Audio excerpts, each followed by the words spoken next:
It's a perfect summer day. You're relaxing on the beach, dipping your toes into the cool water, when suddenly, bam! A 56-foot aquatic nightmare rockets from the waves. It's the size of 2 London double-decker buses, sporting about 60 razor-sharp teeth, including bonus chompers on the roof of its mouth, because why not? This aquatic beast isn't picky about its diet either.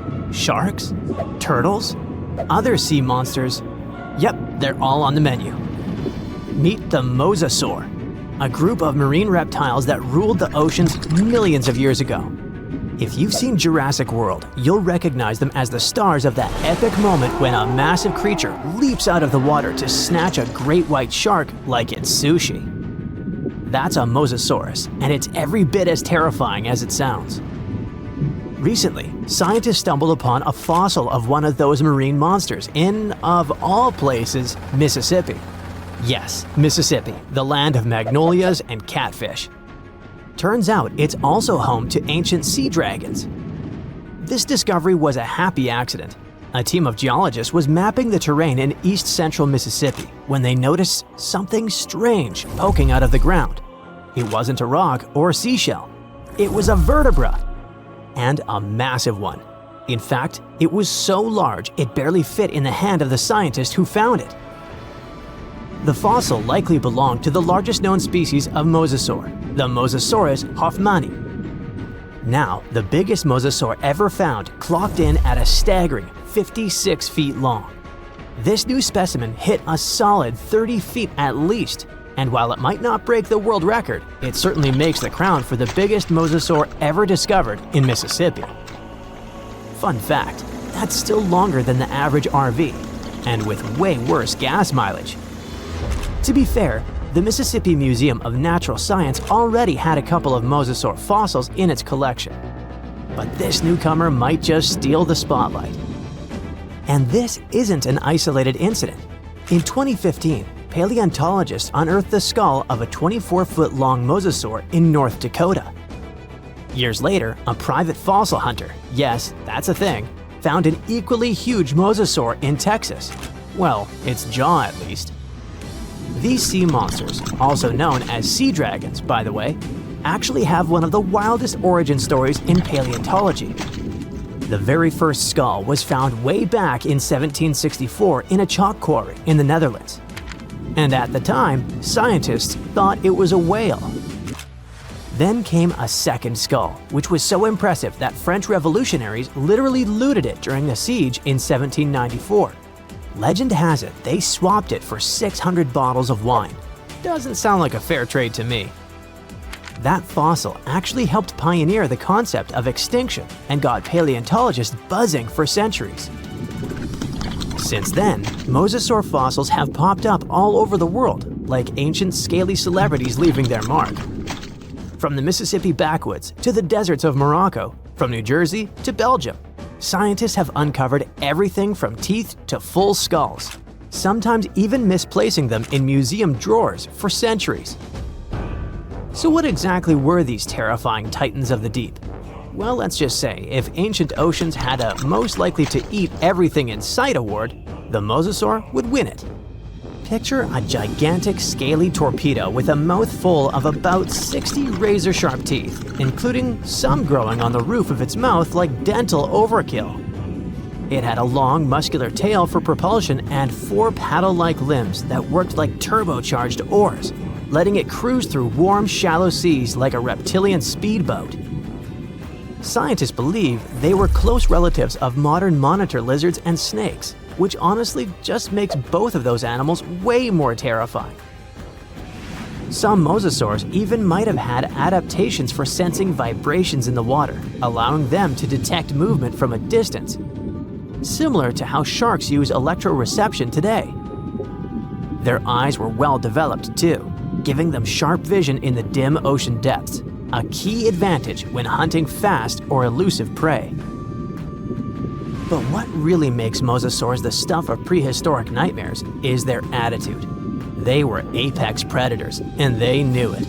Those sea monsters weren't picky eaters. Fish, turtles, birds, sharks, other mosasaurs. Basically anything that moved was dinner. Fossilized mosasaur stomach contents prove they practiced family dinner in the most metal way possible. If they were around today, your beach day would be a lot more exciting, and probably shorter. These guys were so intense, they dominated the whole world. It's safe to say, mosasaurs were the undisputed rulers of the late Cretaceous oceans. And like today's orcas or great white sharks, they probably used ambush tactics, sneaking up on prey from below before striking with explosive force. Bite marks found on the fossilized bones of turtles and even other mosasaurs suggest intense underwater battles worthy of a blockbuster movie. But how did one end up in Mississippi of all places? Well, rewind the clock about 80 million years and you'll find part of North America underwater. A vast shallow sea known as the Western Interior Seaway split the continent in two, running from the Gulf of Mexico to the Arctic Ocean. It was warm, teeming with life, and yes, crawling with sea monsters. This prehistoric seaway was a watery wonderland. Imagine long-necked plesiosaurs gliding through the water, birds with teeth diving for fish, and oysters the size of car tires clinging to reef-like structures. Even giant fish like this weird guy over here called it home. This ancient inland sea stretched over 600 miles wide in some places, but it was no more than a few hundred feet deep, making it ideal territory for predators like mesosaurs to thrive. The shallow depth also meant that their prey had few places to hide, turning the seaway into a prehistoric buffet. But the Western Interior Seaway wasn't a permanent fixture. As the Rocky Mountains rose, the seaway slowly disappeared. Over millions of years, it transformed from a shallow ocean to swamps and then to dry land. Today, what was once an ocean is now the Midwest, complete with cornfields, cows, and the occasion mosasaur vertebra hiding in the dirt. Now, this wasn't exactly the end of the mosasaurs. Sadly, even these monsters couldn't outswim extinction. Those massive sea beasts met their watery grave around 66 million years ago, when Earth got an unwelcome visitor, a 10-mile-wide asteroid. When that space rock slammed into what is now Mexico's Yucatan Peninsula, it unleashed destruction on a planetary scale. The impact triggered massive tsunamis, set forests ablaze, and shot so much debris into the atmosphere that sunlight was blocked out for months, maybe even years. This impact winter plunged Earth into a deep freeze. With sunlight gone, plants couldn't photosynthesize, and the food chain collapsed like a house of cards.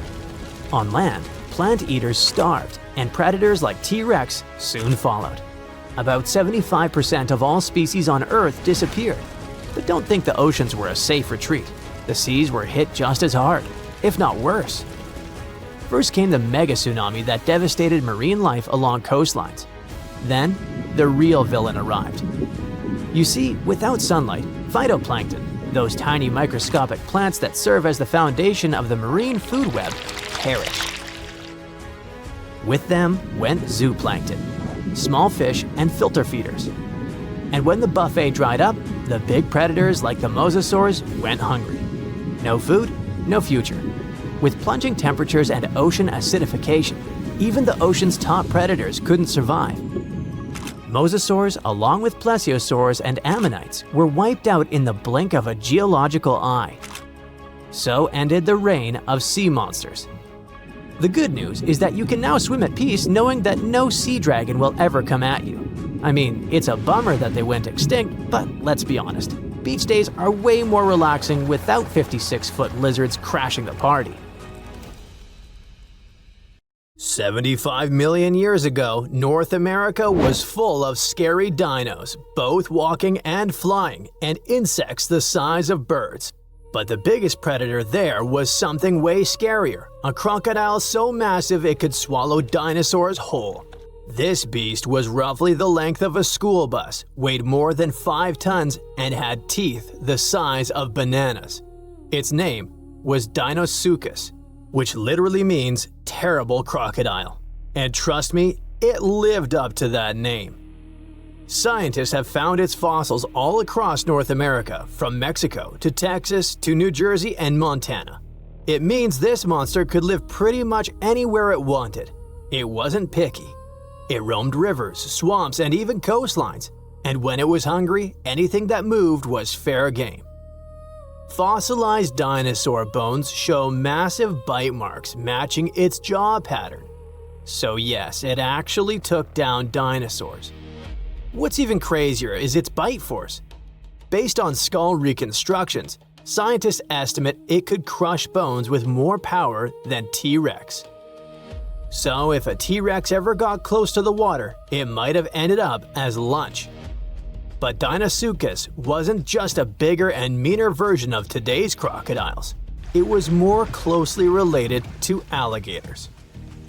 Recent studies show that it actually belonged to an ancient branch of crocodilians that split off before the ancestors of modern alligators and crocodiles. It was like that weird cousin in your family tree who doesn't quite fit in, but somehow looks like everyone. It had traits from both groups, like salt glands that helped it survive in both freshwater and saltwater. That's rare because most crocs today can't handle salty environments for long. This feature might have been its secret superpower. Around that time, North America was divided by a massive inland sea called the Western Interior Seaway. It stretched from the Arctic Ocean down to the Gulf of Mexico. Deinosuchus could travel across it, sneaking along the coasts and striking anywhere there was food. Still, scientists argue about its favorite hangout spot. Some say it mostly lived in rivers and swamps, and the fossils found near the coast just happened to be preserved better there. Others think it really did patrol the ancient shoreline, waiting for dinosaurs that wandered too close. Either way, this reptile ruled its world, and the climate of its time helped it thrive. The late Cretaceous was a warm, humid idyll filled with wetlands, forests, and endless food sources. Giant turtles, fish the size of cars, and whole herds of herbivorous dinosaurs gave Deinosuchus an all-you-can-eat buffet. As long as the ecosystem stayed stable, it could keep getting bigger and bigger, and it did. Throughout Earth's history, huge crocodiles have evolved again and again. It's like nature's favorite blueprint for apex predator. Even today, Nile crocs and saltwater crocs are living proof that this ancient design still works perfectly. Some scientists even joke that crocodiles are basically dinosaurs that decided to chill and wait it out. They survived mass extinctions while most other big reptiles vanished. Deinosuchus wasn't so lucky and went extinct around 73 million years ago, most likely because the environment changed and its food sources dwindled. But the ocean is still full of mysteries. Maybe some gigantic croc-like beasts are still lurking out there. And while we're guessing, let's look at some other prehistoric creatures that make scientists rewrite what they thought we knew about life on Earth. First up, we have the Dragon of Death. Don't even make me pronounce its full name, Thanatosdracon amaru. Scientists found its bones in western Argentina, in formation layers called the Plotier Formation, from about 86 million years ago, the late Cretaceous. This creature wasn't just big, it was gigantic for a flying reptile. Judging by some of its bones, it has a wingspan somewhere between 23 and 30 feet. That's like a small plane wing outstretched. It's officially one of the largest pterosaurs ever discovered in South America. Its fossils are pretty well preserved, including parts that are usually squishy and fragile in flying reptiles like vertebrae and limb bones. This gives scientists clues not just about how it moved, but about what ecosystems were like back then. Looks like it enjoyed marshy floodplains, big open skies, and plenty of prey below. Our dragon likely used its size to its advantage, either going after small dinosaurs or scavenging. The fact that this massive creature managed to evolve wings capable of flight is just crazy. Next, we've got a creature that looks like a mix of a dino and a skunk to me, Stegosaurus elengasin. Scientists found fossils of this cool guy in southern Chile among rocks deposited about 75 million years ago. The thing that hits you first, let's hope, not literally, is its tail. Instead of the usual spikes or clubs you get in other armored dinos like ankylosaurs, Stegosaurus had a flat blade-like tail made from fused bones. It looked almost like a weird paddle or frond. Scientists compare it to Aztec ammunition because of that blade structure across the tail's rear half. It wasn't huge, only about 6.5 feet long, but what it lacked in size it made up for in weirdness and cleverness. Its body had armor plates, protective skin scutes, and a skull structure showing features of different dinos. So it was kind of a hybrid in style, which got paleontologists rewriting some of the family trees of armored dinosaurs. Also, the fossil is unusually complete, about 80%, which is rare because armor bones are often damaged or missing. This is super useful for science because it shows us how armor evolved, especially in southern continents. And you definitely need to meet our next hero, a truly bizarre marine reptile that once patrolled the waters of what's now Wyoming, Serpentisuchops fisteri. This creature was part crocodile, part sea monster, and 100% nightmare fuel. Scientists first found its fossils over 25 years ago, but they only recently managed to piece together enough of its remains to truly understand it. It had a super long neck, which was normal for plesiosaurs, and a croc-like skull and body. Most fossil books would tell you these traits shouldn't exist in the same animal. So this guy was a stunning exception. Paleontologists have found its lower jaw, a large portion of its skull, neck vertebrae, tail, and ribs. So they were able to reconstruct not just what it looked like, but how it likely moved, swam, and hunted. About 35% of its body is preserved, which is not so often for marine reptiles, and it lets scientists learn a lot about its lifestyle. With its long neck and the power of a crocodile, plus a super combo of speed, reach, and bite, this guy was most likely a top predator of its time. Last but not least, we have this cool dino, Duonicus tsokhtbatari, that lived in Mongolia's Gobi Desert around 90 to 95 million years ago during the Cretaceous period. It wasn't a meat-eater like T-Rex, but more of a plant muncher. It grew to about 10 feet long, roughly the size of a tall adult human lying down, and weighed around 575 pounds. Pretty hefty for a leaf-eater. The craziest thing about this heavy guy was its hands. It only had 2 fingers on each hand, and each finger carried a giant curved claw about a foot long, covered in keratin, the same stuff your nails are made of. That keratin actually added over 40% to the claw's length, which is super rare to see preserved in fossils. Because of that, scientists can actually study the full shape and structure of the claw, not just the bone. Its hands weren't just for show, though. We can see fused wrist bones and stiff joints in the fossil, which means it could grab and pull down branches to eat leaves. So, having fewer fingers could actually be a bonus if your goal is to reach and rip down vegetation. It's a really cool example of how dinosaurs adapted in weird and specific ways to survive. Scientists have finally solved the Loch Ness Monster mystery. Here's the spoiler, you ready? It's not a real monster. It's probably a dinosaur that survived through the ages, or just a bunch of debris floating on the water. Thanks to many findings on the Loch Ness creature, we have proof of another story to tell you. It was 1933 when a man named George Spicer and his wife were driving along the shores of Loch Ness. That's when they saw something massive with a long neck moving across the road. It looked like a creature straight out of the prehistoric era, a dinosaur-like beast unlike anything they'd ever seen. That was the moment that Loch Ness monster theories started spreading around like wildfire. One of the most famous Loch Ness monster sightings came just a year later, in 1934, when a man took a photograph that became the most well-known image of Nessie. That's the nickname she was given. She? Anyways, the photo, known as the surgeon's photograph, showed a long-necked creature rising out of the water, and for years it convinced people that the monster was real. But years later, the truth came out. One of the men who helped take the photo confessed it was all a hoax. The photo had been staged after all. When the photo was published, it had been significantly cropped. This made the animal in the picture look much bigger than in real life, fueling the theories that the Loch Ness Monster did in fact exist. In the 1960s, one of the first big scientific attempts to investigate the mystery of the Loch Ness Monster happened. A research team took sonar equipment to the lake and spent hours scanning the waters in search of evidence of large creatures. What they found was puzzling. They recorded several objects moving deep in the loch, or lake, with no clear explanation as to what it was. Though the team didn't manage to capture anything definitive, this sighting helped fuel the belief that there was indeed something massive living in Loch Ness.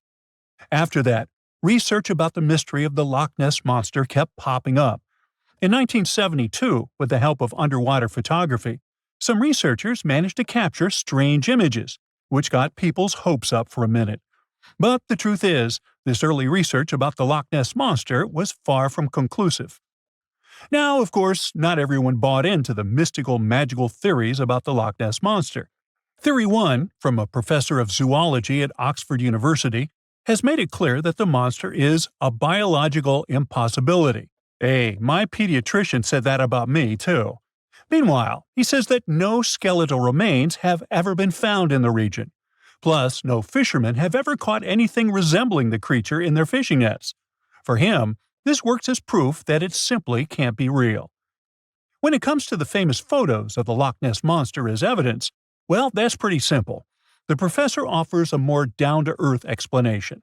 He argues that these images are either showing floating debris or birds, like cormorants, which have long necks and often appear to be low in the water.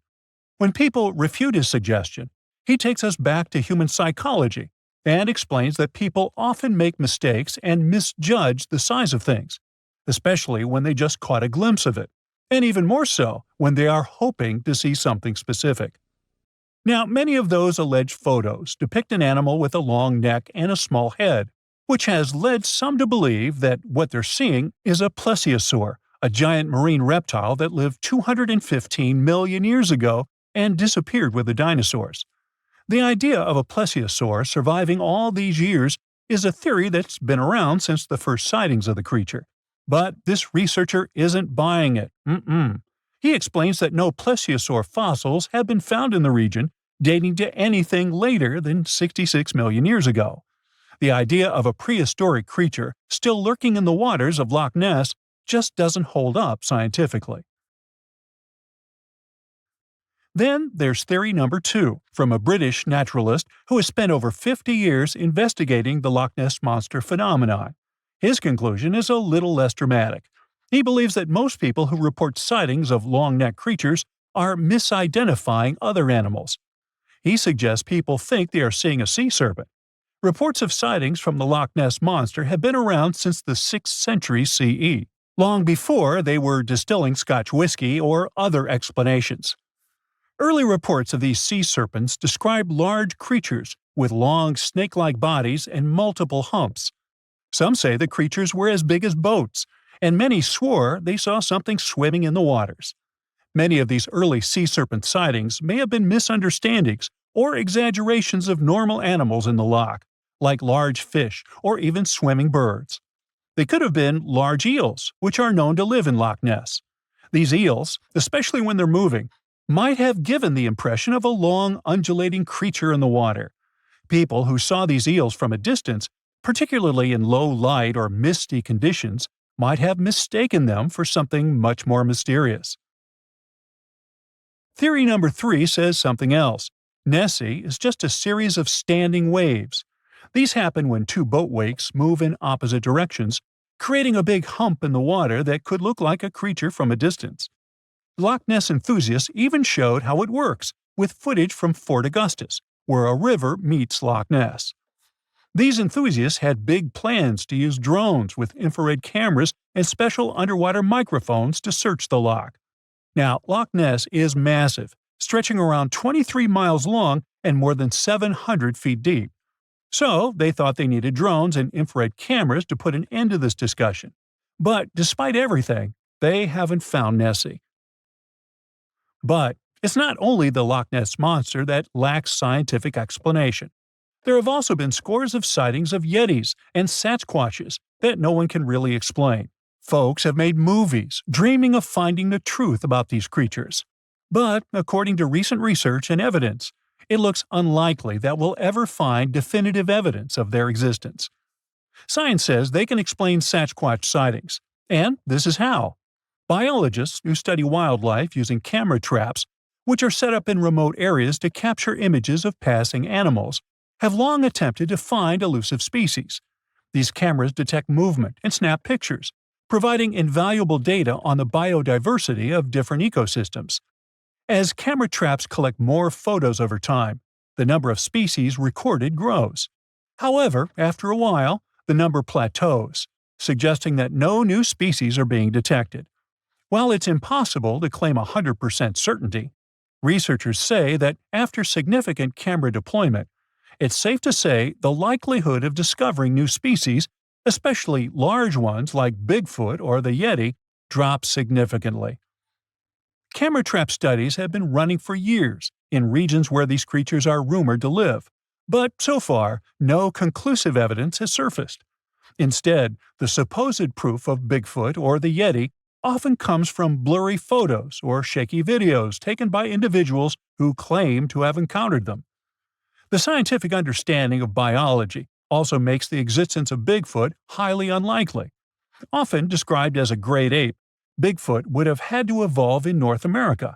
However, great apes evolved in Africa, and the only great ape to make it to the Americas is Homo sapiens, whose ancestors crossed the Bering Strait only about 16,000 years ago. This is far too short a time for a new species like Bigfoot to have evolved. While it may be disappointing for these mysterious creature enthusiasts, the scientific evidence points firmly toward the conclusion that creatures like Bigfoot and the Yeti are more fantasy than reality. After decades of extensive scientific research, it's safe to say that yes, science has solved the mystery of the Loch Ness Monster, and it's pure fiction. So, what do you think? The Loch Ness Monster is actually not from Scotland. Turns out, this real-life creature lived in the freezing waters of Antarctica about 70 million years ago. In 2019, researchers discovered fossils of a huge, prehistoric marine reptile that looked a lot like what people described as Nessie. This beast was terrifying, measuring up to 36 feet long with a massive giraffe-like neck. It also weighed around 15 tons, which is about the size of 3 elephants. Next up on our list of huge animals is a penguin. I know penguins aren't exactly what you'd call big, but scientists have just found what they think might be the biggest penguin ever, the Kumimamu fordyce. It's believed that these giant birds were hanging around New Zealand about 55 million years ago, and they were huge, weighing over 330 pounds. That's about 5 times the size of the emperor penguins, which are considered the largest penguins alive today. Now, let's move on from massive creatures to something much smaller. Meet B. manfredschmidti, a great ape that lived around 12 million years ago in what is now Germany. This creature is very special, as it's the tiniest great ape ever discovered. And when I say tiny, I really mean it. These ancient animals only weighed about 22 pounds. They were basically no bigger than a super chunky cat. If you think small creatures aren't scary, wait until you meet the electric blue tarantula. This newly discovered species from Thailand's mangroves has an almost otherworldly electric blue color. Its vibrant hue doesn't come from pigment, it is actually caused by the unique structure of its hair, which reflects blue light, making it look like an extraterrestrial being. We're going even further now, diving into the freezing pitch-black depths. At around 2,000 feet deep in the Andaman Sea, scientists found a new species of ghost shark, which they named Chimera supape. Their appearance is straight out of a horror movie. They have sleek, pale bodies, frills that look like feathers, and large, creepy eyes. These ghost sharks aren't actually sharks, but they are related, having diverged from their cousins about 400 million years ago. The good news is they're not too scary since they're only a bit bigger than a shoebox. Just when you think we can't find stranger creatures, we come across this ancient amphibian from Brazil. Scientifically known as K. rosae. This newly discovered giant crocodile-like creature lived during the Triassic period, over 240 million years ago. At nearly 10 feet long, it had a powerful jaw, resembling the modern-day alligator. This beast was definitely a survivor since it adapted to the most severe conditions ever seen on the planet. Last year, scientists were tracking the dense Amazon rainforest at night when they found some quirky orange spiders that looked like they were wearing black boots. The team soon discovered it was a new type of giant crab spider. And no, they don't look like crabs at all. They only got their name because, while perched on plants, these spiders spread their legs out to the sides, just like crabs. Do you know that some new species are named after celebrities? Hollywood icon Harrison Ford now has his very own snake, for example. Discovered in Peru, T. Harrison Fordy honors the actor famous for his role as Indiana Jones, an archaeologist with a notorious fear of snakes. Unlike the film's menacing serpents, this new snake species is quite modest in size, measuring about 16 inches long. We also have the Rampholion princei, a small new species of pygmy chameleon from Tanzania that was named after U.S. rapper and poet Prince Iya. He received this honor because of his work raising awareness about global environmental issues. Another celebrity namesake is DiCaprio's snail-eating snake, which hangs out in the shrubs of Panama's forests. This S. irmelindi caprioi is about 15 inches long and spends its nights on palm fronds looking for snails and slugs. Its round eyes look like glowing coals that can be a bit scary, but overall, the creature is super chill. Even when it feels threatened, it doesn't bite. It just coils up around its head and gives off a really bad smell. Now something a bit more sinister. Meet Venomius tomhardii. Does that name ring a bell? Exactly. This new species of spider was named after Tom Hardy's portrayal of the infamous Marvel character Venom. And all because the black spots on the spider's abdomen reminded researchers of the famous anti-hero. Most spiders of this species were found in Australia at night, sitting in their elaborate webs in forested areas near the coast. When disturbed, these creepy crawlers often hide in silk-lined hollows in tree branches. We've also got something for the Lord of the Rings fans. In the vast and warm waters of the Amazon River, scientists have just discovered a new species of pacu. This fish is a relative of the terrifying piranha, with a plant-based diet and human-like teeth. It was named Myloplus sauron because of a bold vertical black mark on its side, which reminded researchers of the fiery eye symbol of the villain Sauron from Tolkien's epic saga. Wait, is that a tanned capybara or a wild dog? Well, actually, it's neither. This is a newly discovered dwarf deer. This tiny creature, about the size of a basset hound, scurries through the forests of Peru. The combo of large eyes, stocky body, and short legs makes this animal simply adorable. This cute little deer is the complete opposite of what we've got coming up next. This bizarre-looking creature is what we believe the beast of 5 teeth might have looked like. Its fossils, found in Chilean Patagonia, showed that it lived during the age of dinosaurs, about 72 million years ago. This finding is just another piece of evidence that mammals had been roaming around that part of South America much earlier than we thought. Moving from the forests of South America to the deserts of Australia, we come across a sand dragon lizard, known scientifically as Ctenophorus tayacalpa. With its sandy color and long, lean body, this lizard looks like it could star in a Dune movie. Discovered last year, this sand dragon lizard blends in perfectly with the hot sands of the Great Victoria Desert in southern Australia. For over 10 years, a large-eyed creature managed to hide from scientists who ventured into the mountains of southwestern China. But not this time. In 2023, the group finally managed to take photos of 7 frogs that didn't match any known species.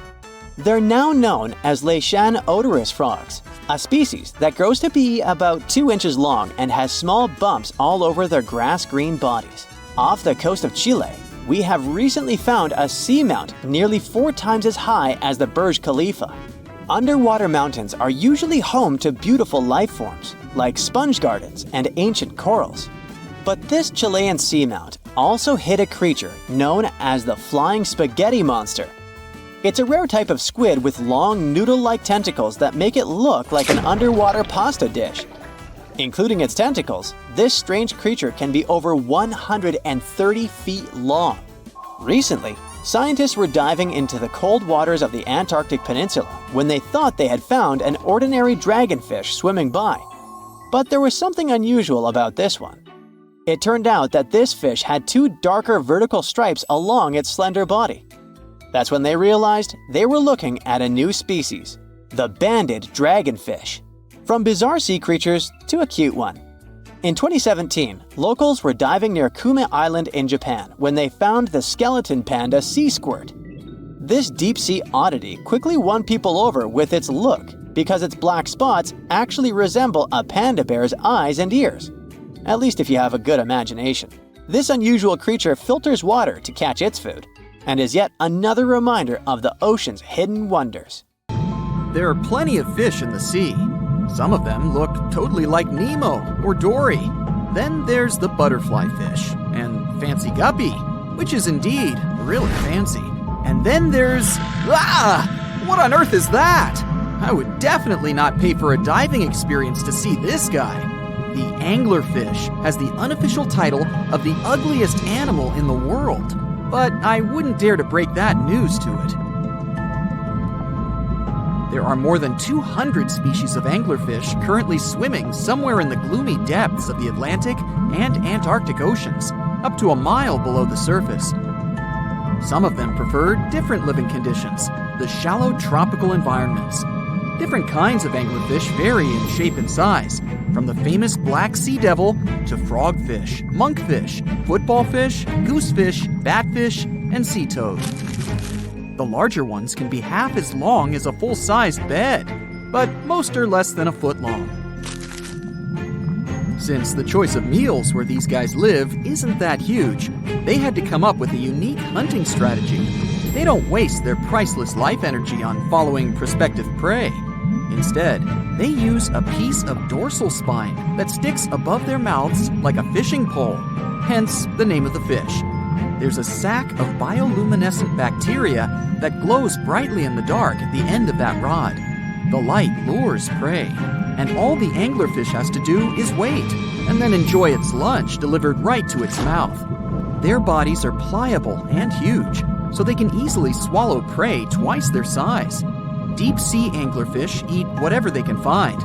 Species that live in more shallow water aren't picky either, and can eat anything from shrimp to snails and small fish. Only female anglerfish have the cool fishing rod feature though.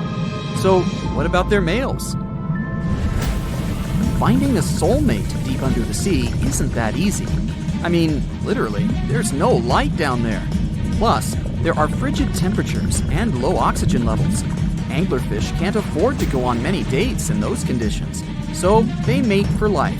And before you go aw about it, I have to tell you, they do it in quite a special way.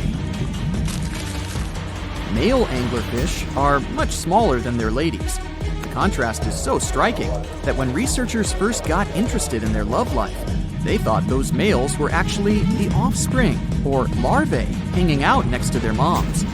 Certain anglerfish male species have receptors that alert them that there's a female nearby. After they mate, the male bites into his woman and stays attached to her head, belly, near her tail, and other areas he can access. While they morph together forever, the female fish gets the male's cells, DNA, and reproductive organs, but loses her immune response cells. The male gets free permanent housing and nutrition. Given the current real estate prices, it sounds like a dream. But that accommodation is shared by up to 8 males, and they can't move out if they ever feel like it. You're unlikely to meet this deep-sea fish in real life, but if you meet an anglerfish in your favorite video game, remember that you can easily outswim it and make it kinder to you with tranquilizing arrows. Once you befriend it, the anglerfish can be your scout and help you discover new areas with its bioluminescent pods. Back in the real world, down in the twilight zone of the ocean, about 650 to 3,300 feet down, the anglerfish isn't the only creature you're lucky you'll probably never meet. Many of the locals look like they come straight out of science fiction or horror movies, but that's because they had to adapt to this dark, deep world. I did my best to get you prepared for the creatures you're going to meet, starting with the common fangtooth. They spend most of their lives deep down, but at night, they move toward the surface to snack. These guys are more active than most other deep-sea dwellers. They don't wait for food to come their way, but actually follow it, and then get it with their long, hungry teeth.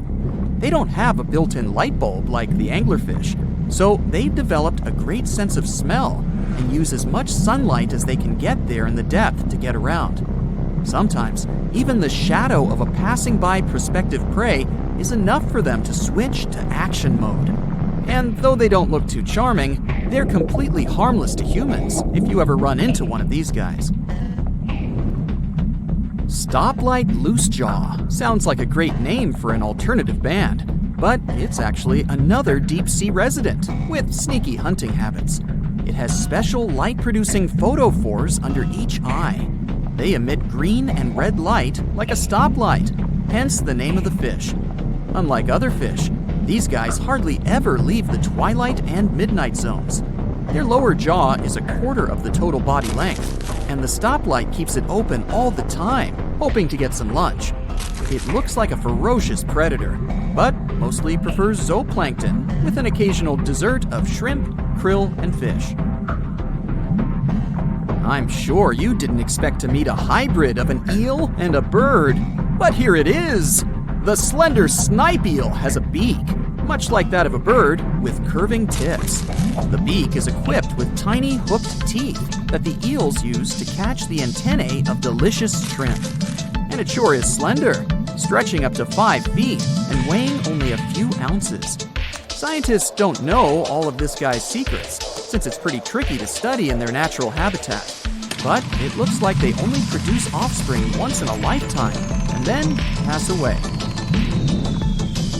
Glass squids like to take it easy in life and literally go with the flow. They're filled with a solution which is lighter than water, so they don't have to make any effort to move around the deep sea looking for food and partners. These creatures are transparent, so they blend into any landscape and don't even cast a shadow while moving. Talk about a great survival tactic. If danger finds it anyway, it can transform into a lumpy ball, pushing its head and tentacles into its mantle cavity. It can also release ink into the mantle and go from transparent to black. The same ink can protect it against hungry whales and seabirds. Another tactic they use to scare off predators is to activate their light-emitting organs around their eyes. I'm getting hungry. Maybe I can snack on this sea cucumber. Ouch, it's moving! So I guess it doesn't belong in a salad after all. These soft-bodied fellows live in all parts of the ocean, from shallow waters to the deep underwater world. Most of them slowly move around with their tiny feet, but some crawl around by flexing their bodies. Sea cucumbers can shed their internal organs when there's a predator approaching. Those sticky organs distract the intruder, and the happy cucumber moves on and just grows the organs back. What's that glistening in the distance? Looks like someone dropped gems in the water. That's a sea sapphire, also known as the most beautiful animal you've never seen. Some males of this type of copepod can change color from deep blue to purple, red, or gold. 1 second later, it's gone.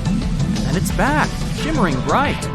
The secret to this magic is that their bodies are transparent and reflect light differently at certain angles.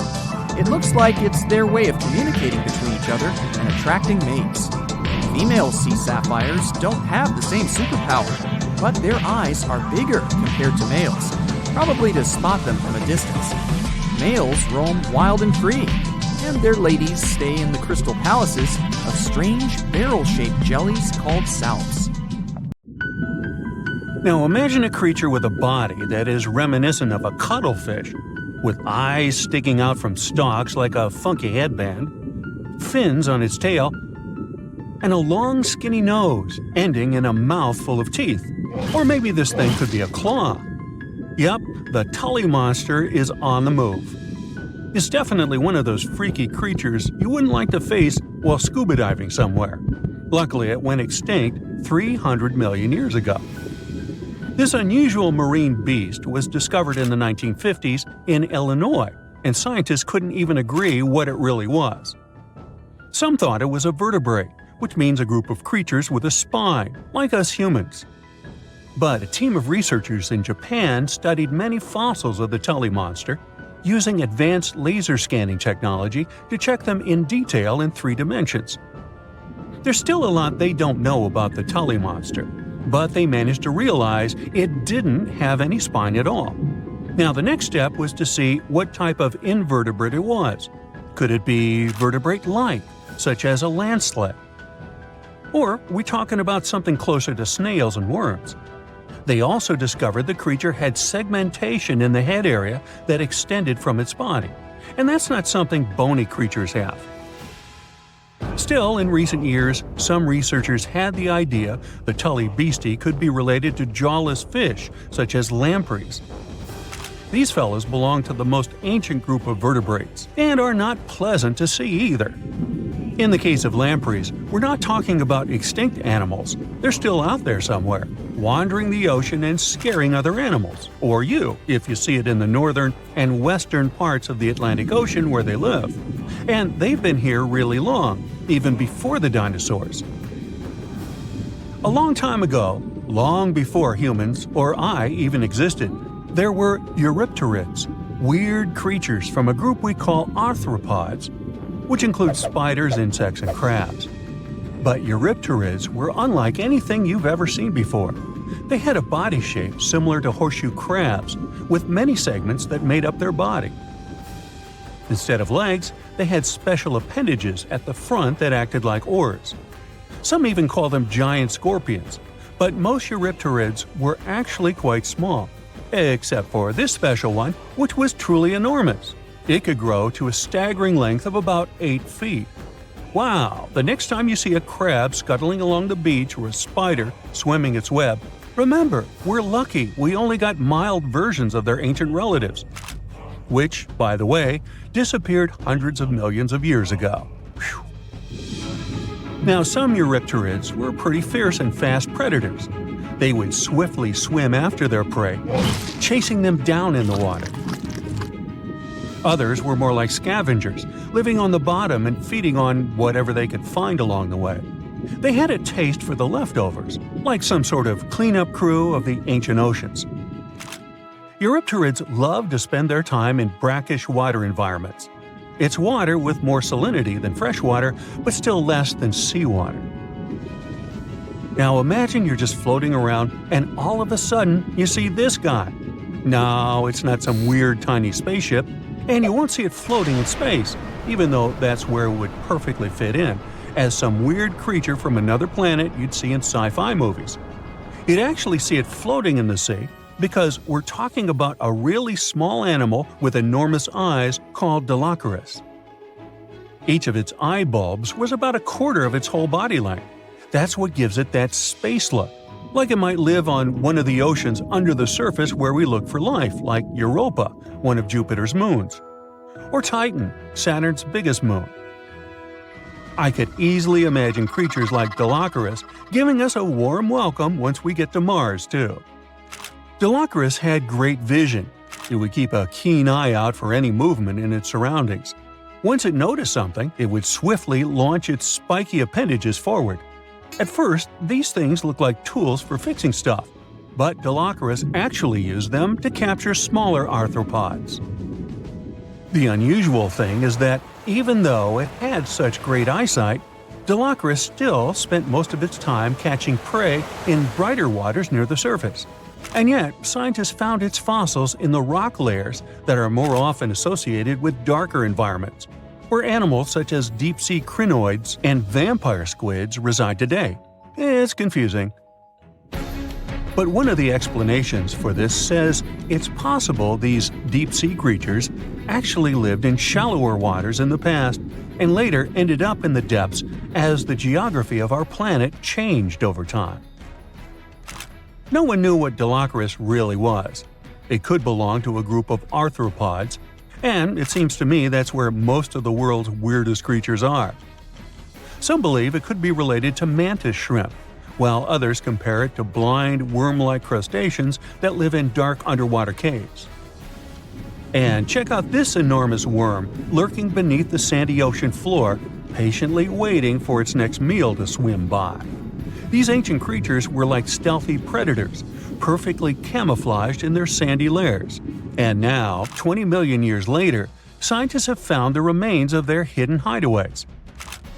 The burrow they discovered, shaped like the letter L, was found preserved in ancient sediment on the seafloor of Taiwan.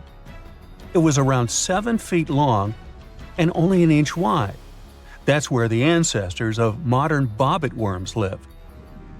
Bobbit worms have been around for a long time. They can grow to be a few inches to a whopping 10 feet long. A pretty weird creature dominated the skies at the end of the dinosaur age in North America. We know it as Quetzalcoatlus, and it soared above famous dinosaurs like Tyrannosaurus and Triceratops, showing them who the ultimate ruler of the skies was. Quetzalcoatlus belonged to a group of flying reptiles called pterosaurs. They were some of the biggest flying animals ever known to exist.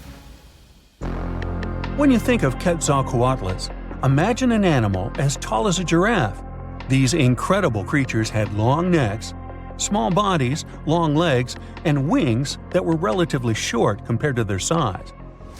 The biggest of its kind was really massive and held the title of being the largest flying creature of all time. They had long, pointed skulls, while some also had short crests at the back of their heads. And for a long time, researchers were confused about how these giant pterosaurs hunted for food. At first, some even believed that Quetzalcoatlus and its relatives were like giant vultures that scavenged the remains they would find around.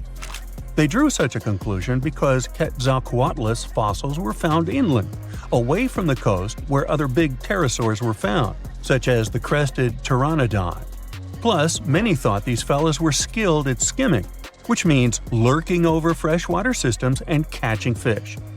But it appears these massive animals were actually predators with excellent hunting skills. The exact technique they used to catch their prey remains a mystery, though. Now here's another cool discovery, a specific fossil as the oldest evidence of muscle tissue ever found. This fossil belongs to a group of animals that includes modern creatures such as jellyfish, corals, and sea anemones. And it looks so cool and unique, right? It has bundles of fibers arranged in a four-fold symmetrical pattern, similar to what we see in Nedardians today. This arrangement is different from any other fossil from that period. Now this fossil may look weird, but it helps us understand the evolution of muscle tissue in animals. They, well, all of us actually, got new options for discovering different feeding strategies and generally new things to do thanks to muscles. And it's not like scientists usually get to study fossilized muscles. It's more that they learn about that based on how animals feed, reproduce, move, and do other things. So this cool fossil suggests animals may have had an earlier origin than we used to believe. In the past 30 years, scientists have made an incredible discovery of a new creature living deep beneath the surface of the ocean, and the name of the creature is the harp sponge. Now, if you're wondering why it took so long to come across this animal, then I might have the answer. These creatures typically hang out at a depth of roughly 11,100 feet beneath the ocean's waves. This sponge species was first discovered off the coast of California thanks to a robot that was sturdy enough to explore those crazy depths the ocean has to offer. This is no doubt an area of the planet where even the most benign-looking creatures can be potentially dangerous. But even scientists were surprised to find that this creature was more than just a sponge. Now, this might seem obvious, but the harp sponge got its name because its basic structure, referred to as a vein, is the same shape as a harp. Each vein is made up of a horizontal branch supporting several parallel vertical branches. But don't let the harp sponge's fanciful and amusing appearance or its non-intimidating name fool you. Yeah, the harp sponge is very much a deep-sea hunter. It has a unique ability to capture and envelop small animals using its rhizoids, short, thin fibers. With their help, the harp sponge clings on to the soft muddy bottom and catches tiny creatures that get swept into its branches by deep-sea currents. Uh-oh.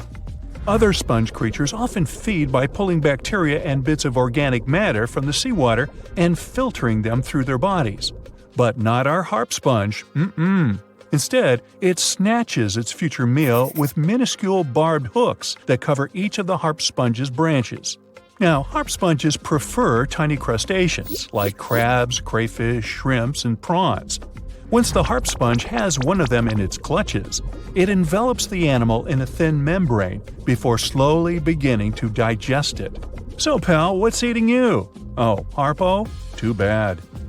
Researchers believe that harp sponges use this method of feeding because there aren't enough nutrients that deep down. This makes traditional filter feeding less effective. Research has shown that the creature is still in the process of evolving.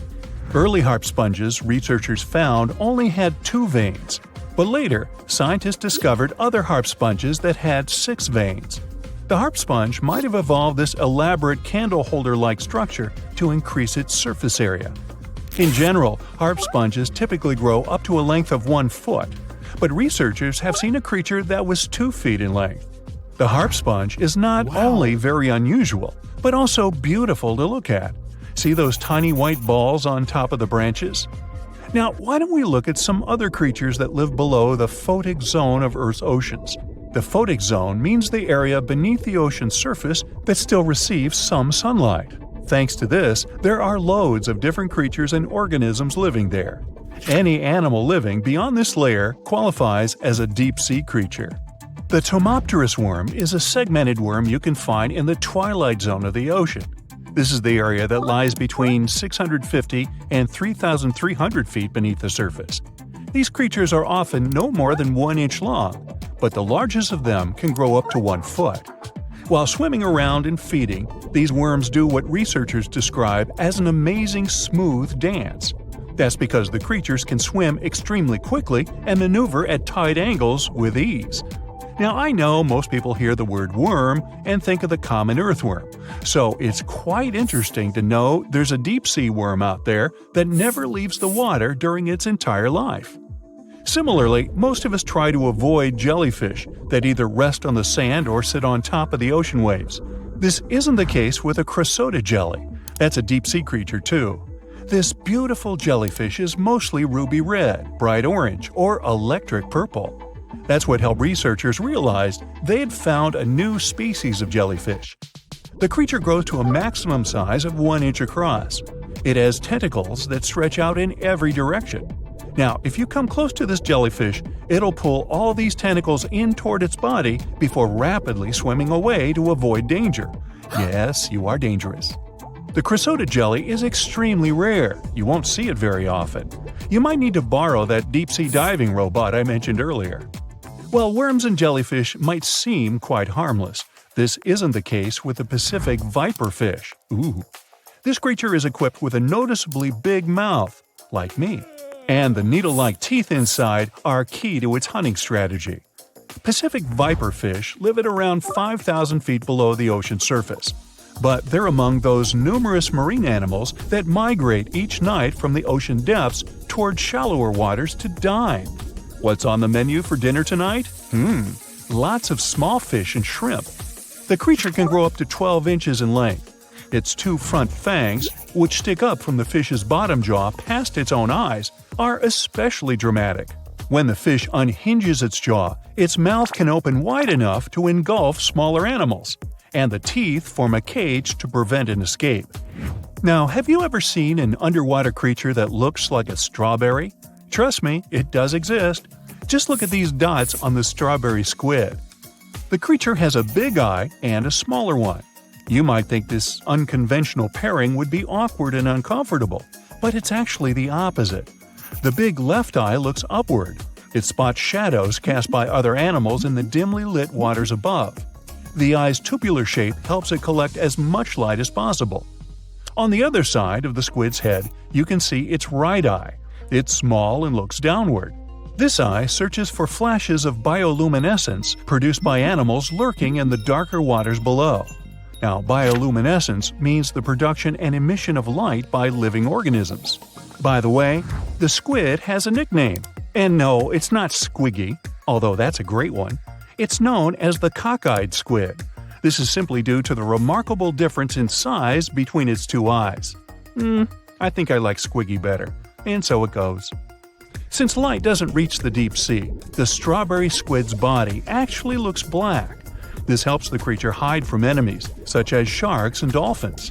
In general, the strawberry squid grows to a length of 5 inches. It typically lives around 3,000 feet below the surface, but floats to shallower waters at night. Now, the feather star is a marine creature without a backbone, but with feather-like arms that radiate from the center of its body. These creatures first appeared around 200 million years ago. Related to sea stars, they look like a flower, but if you approach them, they'll quickly swim away. But not all feather stars can swim. Many species can only crawl along the bottom of the seafloor. Like some of the other deep-sea creatures we've looked at, the feather star can adapt to its surroundings. It has a creepy ability to shed its arms, the same way some lizards can shed their tails. This also helps them escape from their enemies. Feather stars live all across the globe, from the equator to the poles, from the shallow waters on top of reefs to the deep, deep sea. Now, given that we're dealing with mysterious creatures, the name of this one is quite fitting. The swift vampire squid should be the official symbol of life in the deep sea. The animal has a dark red body, huge blue eyes, and a cloak-like web that stretches between its 8 arms. This, along with its name, may suggest that the creature is some form of a terrifying hunter. In reality, though, the vampire squid is a soft-bodied, timid creature, about the size, shape, and color of a football. It grows to roughly 12 inches in length and lives 3,000 feet below the waves. There's almost no oxygen there, but also relatively few predators. Whew, I think I'll need to decompress from this one. Well, hey there! We dive back in time and into the oceans over 500 million years ago, just, because we can. Whoa! Watch out! It's not megalodon or giant sea reptiles you need to look out for here. It's a bizarre, unearthly-looking creature called Anomalocaris. The name means unlike any other shrimp, and I think you'll agree, it looks like a nightmarish cross between a shrimp and a modern-day centipede. 2 tentacles protruding from its face, each lined with razor-sharp teeth. Oh yeah, and this thing was about the size of your leg. With a wave-like movement of the flaps on each side of its body, it was graceful for a terrifying creature. It was also more advanced than any other life on this planet at the time. Especially those huge eyes. You have only one lens in each of yours. This giant shrimp had 16,000. That's 4 times more than a common housefly. And you know how good their vision is, good enough to dodge that swatter every time. All this allowed Annie to become one of the first animals on this planet to feed on others. Yep, here it is, Earth's first hunter. Its favorite meal? Trilobites. Hey, try a bite. Those are the ancient ancestors of crabs. Some of their fossils have marks on them in the same shape as the monster shrimp's mouthparts. Terrors of the past like this got to be so giant thanks to more oxygen in the atmosphere. A perfect example of this, Meganeuropsis. Imagine a dragonfly. Now make it as big as a cat, and with a wingspan longer than your arm. Megan, the monster-sized dragonfly, could easily grab other insects or even small animals, and she ruled the air with quick movements. Back then, there were still no large birds or other airborne enemies for this behemoth bug, so it was safe and free to grow as large as this planet would allow. Piranhas of the past were also jumbo-sized. Mega piranha was about 3 times the size of the river terrors we have today. Its bite force was about the same as a tiger's, and those striped kitties bite down 2 times harder than lions. That means it probably not only dined on other fish and any land creatures that, got too close to the water, but it could also easily crunch down on large turtles and other unlucky shelled creatures. And fun fact, modern-day piranhas bark like dogs when they're about to enter a confrontation. It actually sounds more like a frog's ribbit. But makes you wonder, what did this mega-sized ancient cousin sound like? A bear roaring? How about giant sea scorpions the size of your bed? Go back about 460 million years, and you'd see them swimming under you. And watch out for that tail. Scientists still don't know if these creatures could use it to inject venom like your standard land scorpion, but something tells me I wouldn't want that thing anywhere near me. Then there's this guy, Therizinosaurus. Terry looks sort of like a goose with long arms. Oh, and did I mention this goose dino is about 2 stories tall and longer than a bus? Yow! Its arms make the T-Rexes look even more bite-sized, each 8 feet long, almost triple the length of T-Rexes. And on the end, razor-sharp claws the size of your whole arm. Now, don't worry about those lengthy claws too much, though. Terry probably used them to cut through giant termite nests. So, this huge reptilian goose was more interested in eating bugs and plants. Another mega monster for you, Megatherium. The giant ground sloth could look a giraffe straight in the eye and weighed as much as a hippo. It moved mainly on its hind legs and used its massive tail as support. He had huge paws with colossal knife-sized claws. The sloth could use them to defend itself from enemies and to bend tree branches in search of food. But the biggest danger to the giant ground sloth wasn't dinosaurs or saber-toothed tigers. It was our own species. Yep, humans showed up just in time to meet this fellow and to, eat him up. Titanoboa was a terrifying 50-foot snake, as long as the great megalodon itself. It was also more than 2 times heavier than the heavyweight champion among snakes today, the green anaconda. Crocodiles were a regular on this serpent's menu. Titanoboa could swim 3 times faster than the fastest Olympic swimmer our species has ever seen. It was quicker and more dangerous in the water than outside it. And don't forget the boa part of its name. This massive snake wasn't venomous. Instead, it liked to squeeze. Remember that giant shrimp from earlier? Well, Opabenia looks like its teeny-tiny finger-sized cousin. And instead of 2 toothy tentacles, this thing had a vacuum hose coming out of its face. On the end of that trunk, what looks like a single crab claw. Add 5 eyes and a mouth under its head, and you've got a recipe for something not of this planet. Only it is. This creature used its trunk like an elephant does. Its claw grabbed food from the bottom of the ocean and brought it up to its mouth. This thing is so weird-looking that, apparently, when the scientists who discovered it presented his findings to an audience, they all laughed as if he were joking. Now, a real-life monster, the Tully monster. From a distance, it looks a bit like Nessie, that long neck and teeth-lined jaws. But get closer, and you'll see it's more like a long nose with a mouth attached at the end, like a mosquito. Its eyes are further back, sticking out of tubes all snail-like. Tully was an ancient mollusk, about the size of your forearm. It probably dined on jellyfish and shrimp 300 million years ago. Thylacus smilus will put a smile on your face as long as you don't get too close. No, it's not a relative of the saber-toothed tiger. It was a marsupial, making it more related to a kangaroo than anything. And if you compare them to body size, its fangs were actually longer than a saber-toothed tiger's. And they grew continuously. As for that beard on its chin, that's actually all chin. The lower jawbone grew down to a point under the mouth. Those fangs were rooted to the skull, going way back to its eyes. When the mouth was closed, that bony beard protected the long, sharp teeth from breakage. Staganapolis, not to be confused with Minneapolis, might look like a big crocodile with a squished-in snout, but it was mostly harmless. Its small head and very few teeth meant the reptile didn't have much to work with when protecting itself. That's what all those armored scales were for, and no need for huge fangs or long rows of razor-sharp teeth when you're a plant eater. That beak-like tip on its nose allowed the stag to dig up plants. So, really, this reptile was more like a 10-foot scaly pig than a croc. Basilosaurus was a type of ancient whale that lived on our planet about 45 million years ago. Not quite as long as a blue whale, but this guy was still big enough to munch down on other whales and even sharks. Some people believe these monsters could still exist today. Eyewitnesses claim to have seen a giant sea dragon, and Basilosaurus fits the description. Plus, 90% of our oceans are unexplored. There's plenty of space to hide a sea monster.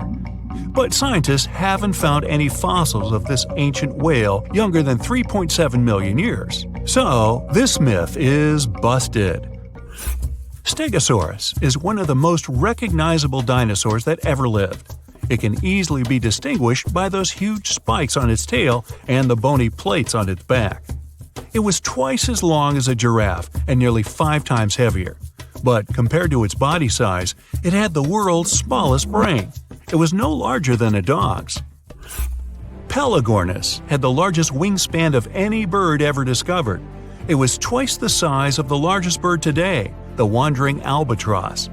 Such huge wings made it hard for the bird to take off. It could only do so by jumping off cliffs. And when it finally spread its wings, this giant could only go about 40 miles per hour. The fastest bird today can reach speeds 5 times that.